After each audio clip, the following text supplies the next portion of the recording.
আপনাদের দুঃখ দুর্দশার পক্ষে কাজ করে যাচ্ছি।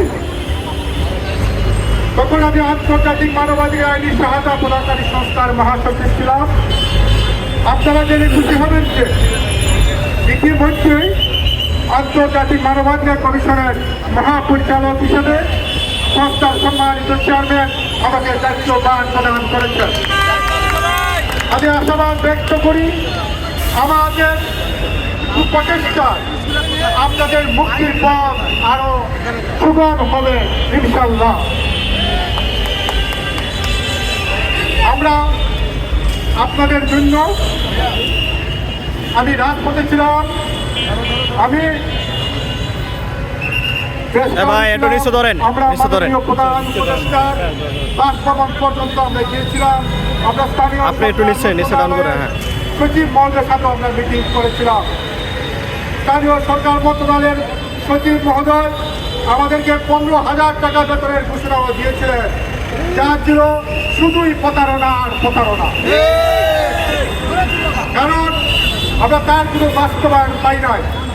যখনই আমরা প্রধান উপদেষ্টার বাসভবনে গেলাম, তার নির্দেশনায়ও আমরা যখন আমাদের অধিকার আমরা পেলাম না, তারপর ধরে নিতে হবে আমাদের কথা শোনার জন্য কোনো মানবতাবাদী বাংলাদেশে নাই।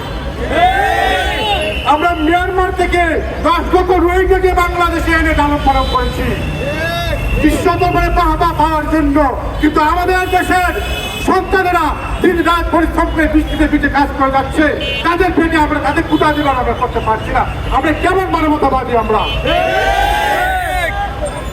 আমি দুঃখের সাথে বলতে চাই, গত 29 তারিখে যখন আমরা মানববন্ধন করেছিলাম, মাননীয় স্বরাষ্ট্রমন্ত্রী মহোদয় নির্দেশনায় বিএনপি এসপি আমাদের সাথে সাক্ষাৎ করে মাননীয় স্বরাষ্ট্রমন্ত্রীর কার্যালয়ে আমাদেরকে নিয়ে গিয়েছিলেন।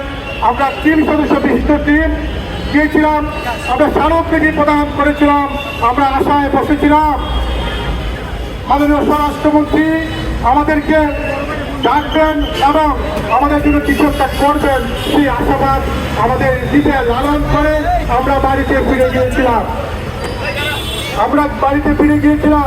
কিন্তু আজকে 1 মাস অতিবাহিত হওয়ার পর আমরা যখন কোনো সারা শব্দ পেলাম না, তার মানে আমরা এখনো বলে দিচ্ছি আমাদের কষ্টের কথা, আমাদের দুঃখের কথা, আমাদের দুর্দশার কথা এখনো সরকার প্রধানের কানে পৌঁছাই নাই। আমরা শুধু মাননীয় প্রধানমন্ত্রী, মাননীয় প্রধানমন্ত্রী, তিনি বাংলাদেশ যখন তপস্যার যুগে হারিয়ে যাচ্ছিল অন্ধকারের দিকে, তখন তিনি লন্ডন থেকে এসে মিটমিট করে আলো জ্বালিয়েছেন, বাংলাদেশের এই হাতে নিয়েছেন এবং বাংলাদেশকে একটি তপস্যার যুগ থেকে উনি মুক্তি দিয়েছেন।